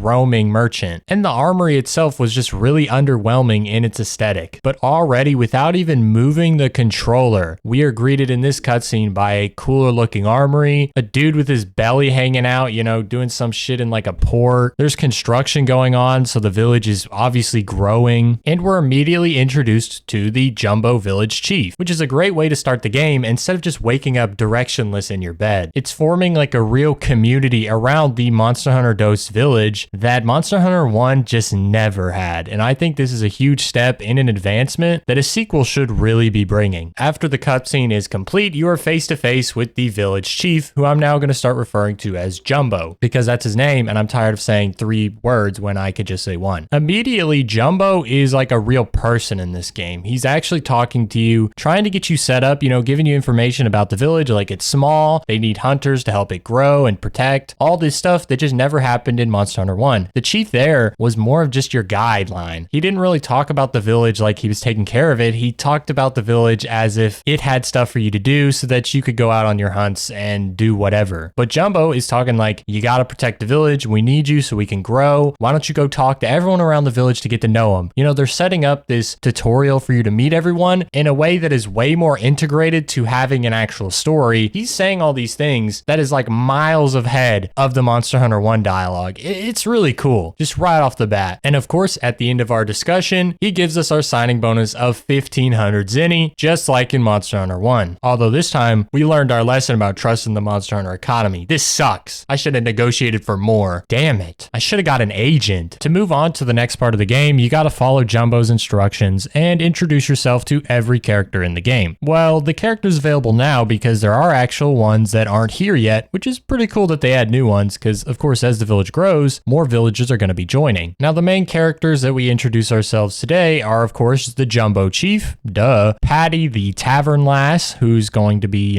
dealing out the quests, boss, basically like the chief did in MH1, the master shipwright, who runs the port of the village, the armory granny, who obviously gives us our weapons and shit, and then some bum folk like the market savvy villager, who's like the lady with the fucking bowl of fruit on her head or whatever, literally like the same bitch. And she even says when you first talk to her, like, oh, you're like the 10th hunter here. So I'm like, what happened to the rest of them, bruh? They all fucking die? Oh, hell nah. But that's not to worry. We got more people to talk about, and there's also the Miarkit feline. I think this is a problem with the translation patch, and it's supposed to be market feline, but hey, break arts, you did a great job. You're allowed to mess up every now and then. And then there's also the instructor, who's basically there to deal out the tutorial for Monster Hunter Dose, because we don't actually need a tutorial anymore. If you played Monster Hunter 1, you know how the gameplay functions, so you don't need a raw meat quest and all that bullshit to learn how to cook. You already know. But if you need a refresher, he's there to show you the ropes in combat and also do the very basics. He literally has 2 raw meat quests: deliver 1 well done steak, deliver 2 honey, deliver 1 potion, and deliver a sushi fish. Same thing as last game, which is cool that they're not just forcing it on you as a gameplay function. It's instead an entirely new character that fills a role in the village to just flesh it out even more. I love that shit. And probably my favorite part of the whole village that they added was a bulletin board in the very center around a fire. It's called Jumbo's Bulletin. Check here for village news, and you're able to see that the tutorial is also posted in these bulletins. For instance, if you click Jumbo Bulletin, it'll say Hunters Wanted, and you get a 1500 signing bonus. Cool. Doesn't really matter because we already got that. But then if you click A Hunter's Life, you'll see the hunting season, and it explains something that we'll get into later. There's also the Village Wisdom, which is something else we'll get into way later, and the Jumbo Folk, which talks about the people that live at the village: the Forge Granny, Master Shipwright, Instructor, Tavern Lass, and the Village Chief, all here, and they basically just tell you what they do. It's cool. There's also Facilities and Services, which has the Feline General Store, the Miarkit, the Shipwright's needs, and about the workshop. It's really cool to lay out a tutorial without someone just having to tell you. It all feels way more natural and just pushes the sense of community that Monster Hunter Dose is building out perfectly. Your house is a lot more detailed as well, as you have a table and a chair, you have a fireplace. Your chest looks a lot more normal. It's made out of like some sort of basket weaving stuff instead of just like a big fucking blue or red chest in there. There's some decorations and also some windows with a lantern hanging. Another big part of it is there is a bookshelf which is interactable, which gives you a hunting guide so you can learn about items and literally anything. All of it is in here, and it'll log your weapons and armor collections as you get them, so that'll be cool to talk about later. It's essentially your reference in an actual place, which is your house, which I think is really cool that they took from that, because it marks pretty much all the wildlife, minerals, monster parts, monsters you find, and your hunt history in general, so you can see all of what you've done, as well as even a hunting guide that'll teach you how to use your weapons. I mean, literally, if you go into hunting guide, sword and shield part 1, right stick up is downward slash, right stick left to right is spinning slash, right stick down is overhead slash. That's really cool. I really like how they're building this up, that you can learn anything from actual interactable pieces in the game and not just people telling you once and then like, oh, better remember, or you're gonna have to go look at the wiki. Really cool. And the fact that the house is just actually built up to look like a real house instead of whatever the fuck Vietnamese hut I was put in MH1. You even get your own little slave, who is the Chamberlain, who is a feline animal that is basically your little maid, but also importantly your cook, as Monster Hunter Dose introduces cooking in this game, which was technically introduced in the first generation but not in MH1. And we'll also have to talk about cooking later because it is itself a whole system that's pretty interesting. A gripe I had in Monster Hunter 1 was that we didn't have the money to buy weapons so that we could learn about them in that first quest that explained how weapons basically worked. And in Monster Hunter Dose, it's no different. You cannot buy the iron sword because it's 2,640 zenny and the bone blade is 2,100. You can't even buy the longsword as it's not even offered, and nor is the hunting horn or the gun lance, but the bow is, which are the new weapons that we'll talk about later. However, the instructor is actually the key to how they solve this issue, because in his tutorials, he does the basic training, which is basically the tutorial for Monster Hunter 1, and he also has a guide that kind of helps you pick up the game outside of just the bulletin board. But there's also a third option, which is weapon training, which will send you to slay 5 Velociprey for a 100 zenny reward. Pretty cool that they even pay you for doing the hunter basics. However, it is missing something, as it has all the weapons from the original Monster Hunter besides the dual blades, because that technically wasn't in the original Monster Hunter, while also including one of the new weapons, the bow, but not the other two weapons, the longsword and the hunting horn. And that's kind of weird. I don't know why it does that. Maybe it wants you to pick those up and kind of figure it out for yourself, or look through the library to learn about the weapon through text. Not sure. Also, why they left out the dual blades, no idea. I mean, the only time the dual blades didn't exist in Monster Hunter 1 was the very original game that only released in Japan. Confusing, a bit of a gripe, but at least they added a system so you could actually practice with the weapons before you buy them. Cool. Great addition with the instructor. I'm really glad Capcom found a medium between having a tutorial and forcing you to do the tutorial. So that just works out great. But with that, we can finally move on to the actual meat and potatoes of Monster Hunter DOS.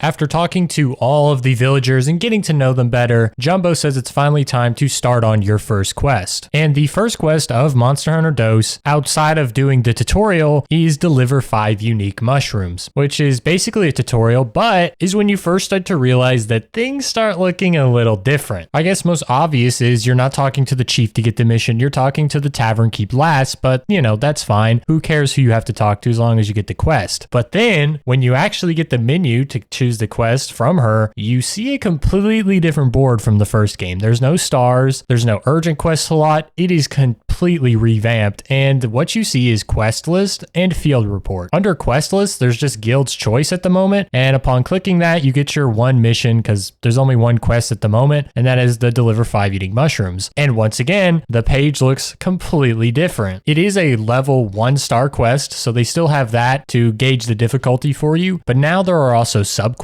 As we can see, there is a subquest A, which is to deliver 2 royal rhinos, no idea what those are, and subquest B to deliver 4 raw meat. Special conditions, none. And if we flip over to page 2, we can see the time limit, 50 minutes, quest fee 0, that's standard, you know, whatever. The main reward is 300 zenny, pretty cheap, but the sub A reward is 450 zenny, and the sub B reward is 100 zenny. So doing these subquests actually gets you paid out. And as you can see under success, it says complete the main quest or subquests, which means that you also can complete the quest by doing the subquests. Now, you won't receive rewards. Say you're hunting a large monster and you just do the subquests, you won't get large monster rewards, you'll just get the subquest rewards in the end crate. But since doing quests doesn't help you move on in this game, it doesn't really matter what quest you do, it's just a way to get out of a quest if you forgot to bring whetstones or something. And of course, the same thing here is it's in the jungle and it gives you little details. That's pretty standard, but it does say the client is the Jumbo Chief, which is pretty interesting as you can see who's actually offering the quest to add a bit more realism to the game. And after accepting the quest, it's time to head out. And that's when the most glaring change in this game appears from the village chief himself. In the same way that the Kotoko village chief would talk to you through these text boxes, Jumbo does the same thing, and he talks about how time works. If you depart on a quest during the day, your hunt will take place at day, but if you leave at night, it will also transpire overnight. So quests depend on the time of day. That's not something we had. It was always just daytime in Monster Hunter 1, so that's cool, but that's not all, as the day and night cycle don't just change the lighting, but also what is out there in terms of monsters, items, and even things like water level can change, allowing you to access certain parts of the map. Very interesting. And there are also seasons at play, the warm, cold, and breeding seasons, each playing their part influencing your hunts. There are many monsters which only appear in certain seasons, so it is important to pay attention to our local ecology. What the fuck are seasons? So basically, warm season is what it sounds like. It's warm, so you'll typically do things like go to the ice area or, you know, the jungle, forest, that's always fine. And in the cold season, you can do things like go to the desert. Otherwise, you just can't go there during their off seasons and you just won't be able to fight the monster, which is why doing quests isn't why you move on. There's a different part of that, which we're going to get to soon. And if you need any more help with this, he tells you just to go talk to the instructor. And that's very interesting, and I do want to dive back into that in a second, but first we got to finish the first quest of the game, which is to get these goddamn unique mushrooms. And the quest is essentially the same as they were in Monster Hunter 1, besides obviously what they do. You just go to your mushroom spots. Again, there's no visual guide to really tell you where to find the mushrooms. You just gotta, you know, run around and pick them up in their normal spots. I mean, you can see clumps of mushrooms around, so it's not that big of a problem. It's probably as obvious as Monster Hunter 1. And of course, when you're trying to do this, there's small monsters that are ready to fuck you up. Mainly the Bullfango, as I hate that bitch. Just like when I was trying to do the fishing and he kept fucking ramming me. It's back in this, and the Velociprey are here too, but they're more of a minor inconvenience as they're not hard to kill, and you know, they're kind of bitch made anyway. After completing the mission, you of course get your reward chest. It's mainly the same as the last one, except this time, if you do not complete something, if you do not have the inventory space for something, instead of just giving it up and not getting it anymore, you can actually send it to basically the market to sell it, which is a great feature as it was kind of just a waste if you accidentally messed up your inventory management. And after you finish collecting that, you'll see that there's a red bubble above Chief Jumbo's head. So if you mosey on over there, you can talk to him and he'll have some things to say. Of course, he'll congratulate you on doing your new quest and shows proper enthusiasm about you getting better, but he also has some things to tell you. He says that there's two things a village needs: someone to basically have a vision of what the village should be, and a hunter to keep the village safe and materials flowing, or at least someone with the ambitions to become that ace hunter. He'll even reward you with the mega potion for your first success and ask you to do a little item delivery for you, which is where the actual quests lie. Instead of doing urgent quests to progress in the game, there are different types of urgent quests, I guess, that aren't in the quest menu. Instead, you have to talk to certain people to progress the game, and they will have these urgent quests for you. And it's not just slay monster, move on. In this case, it is an item delivery, which means you have to get 5 blue mushrooms and 1 Bullfango pelt. And it even has a little message underneath that the time to do this is available anytime. Anything that is not a optional quest will be able to be done through any season, any time of day, doesn't matter. Your client is the Jumbo Village Chief, obviously, and delivering these items will prove your worth as a hunter to the chief.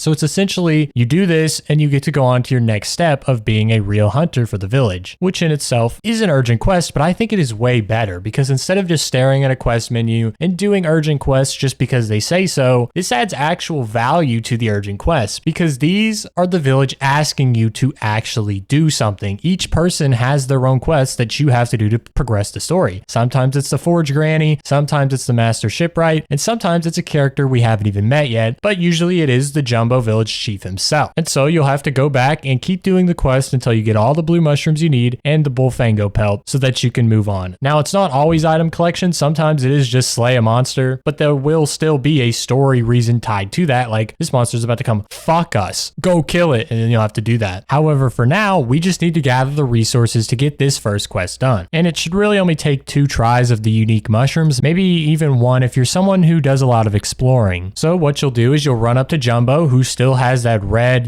bubble message above his head, meaning he has an urgent quest for you to do, and you'll talk to him until he allows you to do the item delivery, and you'll just hit the X button until it basically does the delivery. Upon completion, he does pay you out 120 zenny, basically nothing, but it's more of what he says after that's important. By completing this quest, you've basically accepted that you're going to be his hunter to propel the village into success. And because you're now a full-fledged hunter for him, he unlocks new quests that you can actually do. Instead of just having the gather 5 unique mushroom quest, you unlock your first large monster hunts pretty fast. It only took 1 quest, while before it took 10, plus you had to slay small monsters first. But instead, immediately after delivery, you can go either hunt the Velocidrome or the Bulldrome, which is the large monster version of the Bullfango. It's really cool seeing Capcom just being like, fuck it, just go fight immediately. You had to do 1 quest and now you can just fight large monsters. Don't even worry about small monsters. That's super fucking based. Instead, small monster quests are basically just the subquest. On the Velocidrome, the subquest A is to slay 8 Velociprey and deliver 5 unique mushrooms. So the gathering and the slay quests have just become subquests you can do if you want extra money or resources. It's a really good system that takes away from just being a linear game where you just do quest after quest to unlock new quests. Now you do quest after quest, but then there's these other gathering quests or special slay monster quests that will unlock new quests that you can do whenever you want and however you want, but you only really have to do it if you want some armor or weapons from it, or a villager needs you to gather a resource that's in that quest. Not to mention, this is probably how it would be in a realistic setting. It wouldn't just be like, all right, slay the Velocidrome. All right, now we need you to go slay the Yin Cuckoo. Nah. There would just be quests, and whatever the village need is what you do, because that's the point of being a hunter.